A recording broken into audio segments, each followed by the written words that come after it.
What's up, guys? Welcome back to the channel. I feel like I haven't spoken to you guys in quite some time, and that's more on my part here. I've been really busy with personal life, work life, and other things have kind of limited me to actually get some content out and kind of give everyone an update of what's going on with Vader to Z06. And I actually have some changes that were made to the truck thanks to some partners that I work with there that I got to finish a video on there because I've actually done the changes, just haven't really posted on social media.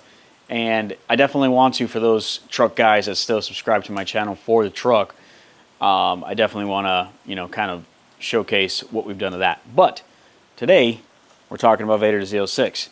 Now, like I said, I haven't really made a video in a while. It's been a pretty hectic, not only getting the engine in there, getting everything else dialed in. You don't realize how many bugs and issues and little BS you're gonna deal with. You think you're gonna finally get it slapped in, you're going to crank that key, and then you're back on the road. That really has not been the case. For instance, in my last video, you actually saw, my dyno video actually saw that I went ahead and took this car to get aligned. I made the alignment shop, Apex Alignments, here in South Florida. They are fantastic for us track guys. Albert is a genius, but took it over there, wasted 2 to 3 hours of Albert's time as he's fighting to try to figure out what's going on with my alignment. Why can't he finish dialing it in? Turns out, I had left a shim out on my steering rack, and on the passenger side and on the driver's side, it was just completely loose. So as we were testing for tow and other adjustments, my steering rack was actually moving side to side, throwing off all the orientation and throwing off what the computer was seeing. Took it off the rack, brought it back home, and we had to address that. I figured that out. Fortunately, it was a very simple fix, got that fixed. But as I went to go visit Albert at Apex Alignment, I encountered what was a hard pedal on the clutch. Essentially, go to engage my clutch, and as you were driving, as the motor kind of heated up and kind of been riding for a while, and your clutch would just get stuck at the very top dead center, at the very top, which was linked back to my master cylinder. Little kind of short story long here situation. Long story short is when I was getting the motor back ready and I wanted to go get this motor started when I first initially put it in there, we had lost the little factory clip that connects the master to the slave, the line that goes to that. And that essentially is what allows for the pressure for the clutch to actually operate correctly. I went to AutoZone, picked up whatever clip I can find, I put it in there, and it seemed to work. I was able to engage my clutch, I was able to start the engine and go on from there. Lo and behold, that little clip was loose. So now that I was actually starting to drive the car, drove it down south for about 30 minutes to get to the alignment shop, that clip was, basically not holding on. And we assumed that master cylinder was shot, so I ordered one. I still have it here from Tick Performance. I have not installed it yet. When I began taking the car apart on that side to get ready for the master cylinder change, I basically touched it with my finger and the master and slave disconnected. So that was a couple weeks of process just there between the time that I needed and had available to actually work on the car and everything else. I ordered the proper clip, waited for it to come in, put it in, no problem since. But that set me back a couple weeks and just kind of getting the car running and actually enjoying driving it. Had to take it back to the alignment shop, which I did this week, to kind of get the alignment finally dialed in. For the alignment specs, for those guys, track guys are asking, I am not running the fully aggressive setup on this yet. We can have another conversation in a separate video, but I got -2.5 camera in the front and I think 1.5 in the rear. You can max these cars out a little bit further than that, but thanks to the strong advice from Albert at Apex Alignment, he feels because I do use this car on occasion for some spirit driving and stuff like that, it's good to have that balance and not just destroy your car and have a darty car on the road that could potentially cause harm if you're not paying attention. So that's where we left off there. All said and done, right? All great. Drove it to Apex Alignment. That got solved.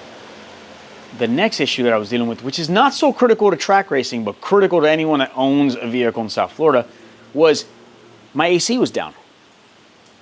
Now, I actually never took the AC apart when we took the motor out. We basically just disconnected the compressor from the block and slid it to the side so we can have enough space to pull the motor out, and same thing, put it back in. When we go and all things all said and done, the car's running, the AC is blowing warm air. I'm like, okay, not a big deal. Maybe blew a fuse, the whole ECU situation, whatever, checked all electronics, everything was good. Eventually had to get someone to come out here, recharge the system. Right now it's blowing piping cold air, but we haven't really found what the problem was. Can we assume that because the motor sat for 7 months, the car sat for 7 months without an engine, that Freon evaporated or escaped somehow?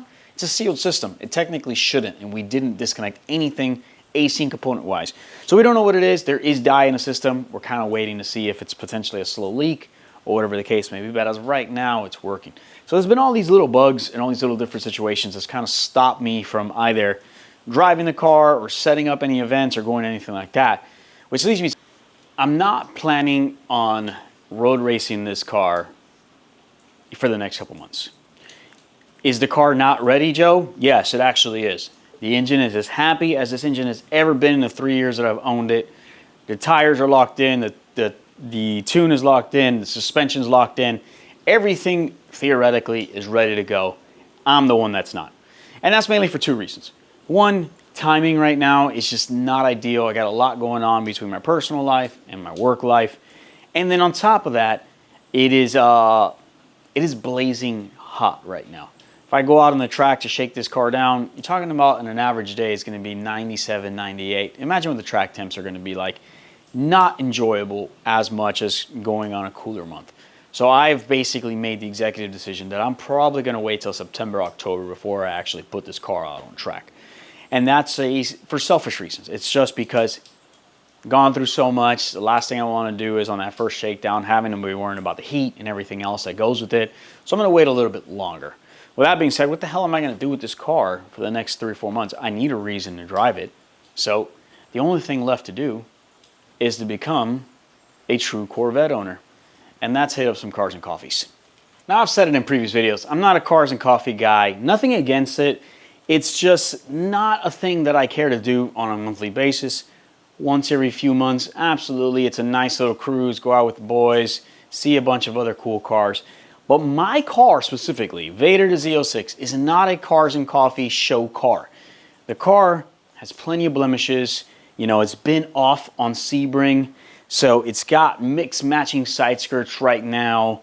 It's got, now the paint can use a nice paint correction and maybe a ceramic coat. So it's not in show car condition.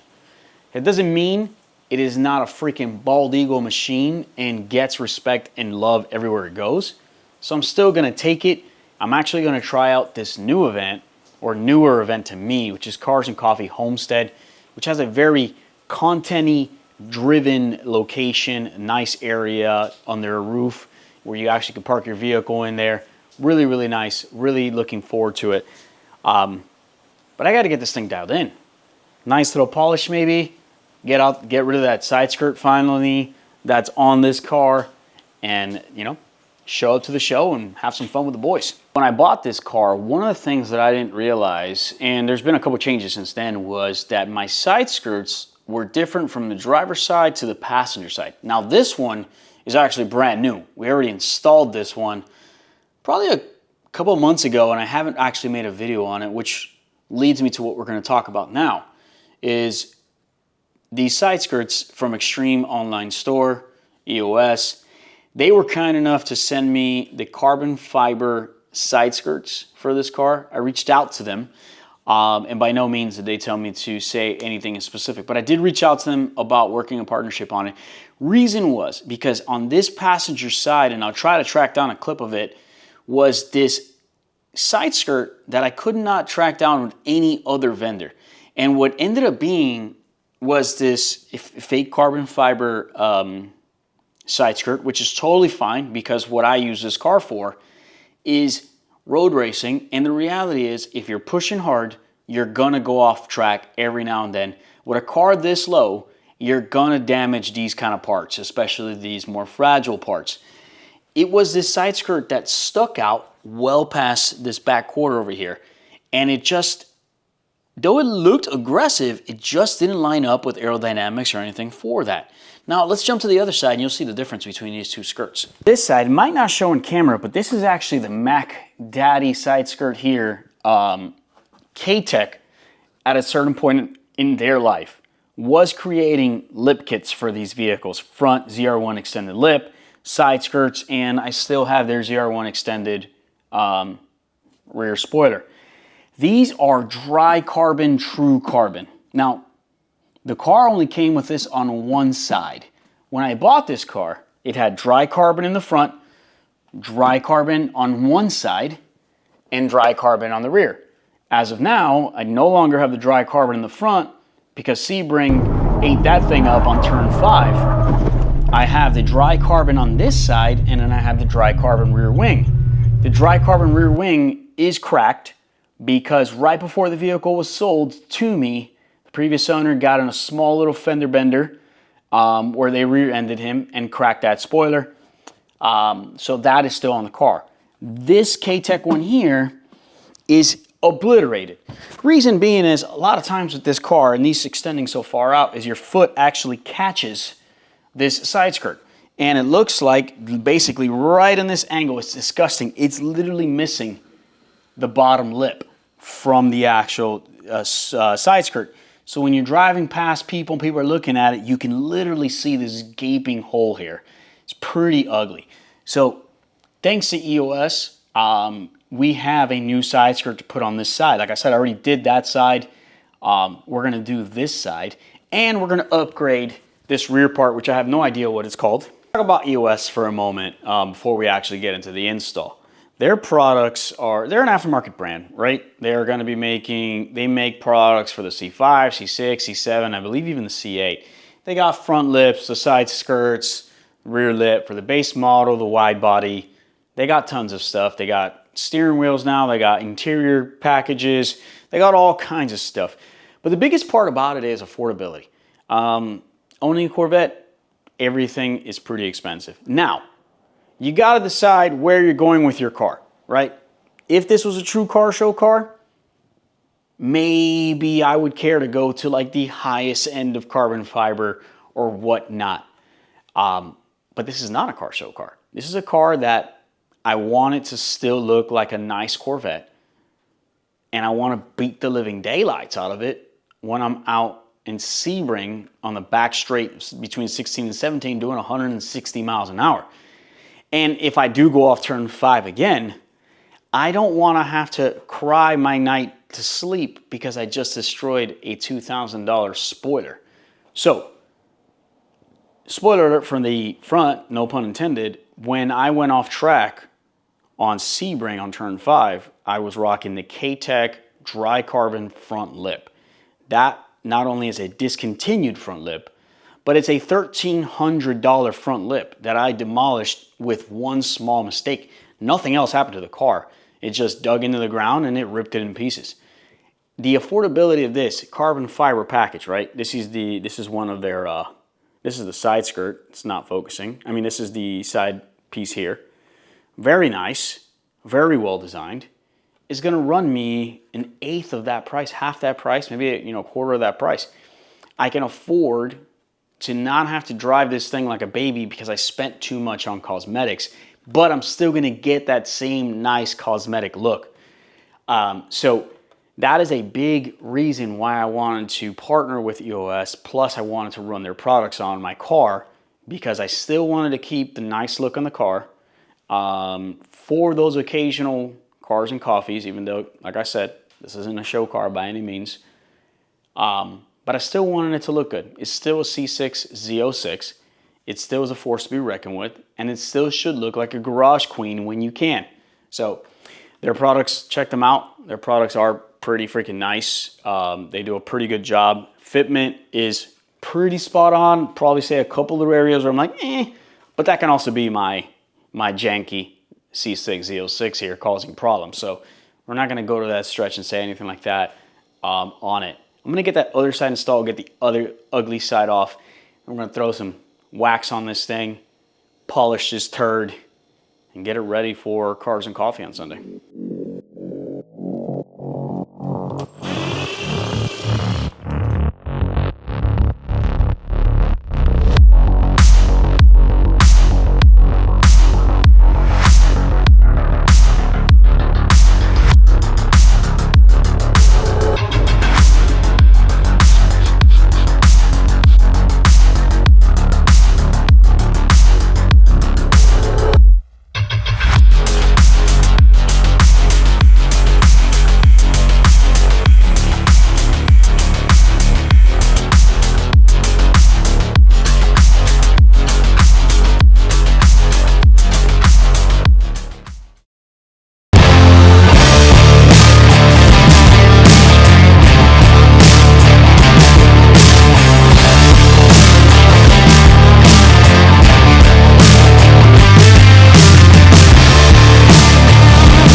Car's all cleaned up.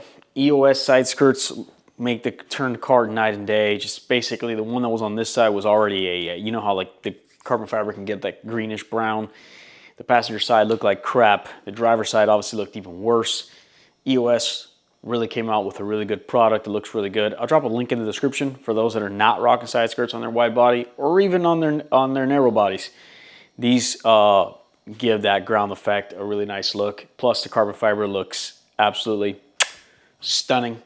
Now, we're ready for Cars and Coffee. I won't put any Cars and Coffee content on here. Maybe I'll do a quick YouTube short on taking this over to Cars and Coffee, but not really a full YouTube video on it. In the meantime, while we're not track racing, I did buy and set myself up on a very basic sim rig. I may or may not create content around that.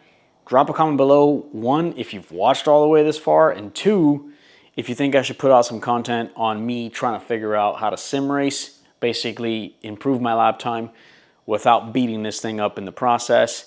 We do got a couple other stuff coming along for the car while we're waiting. Got some speaker to brake lines and a couple other things we got to install on the car now that it's pretty much dialed.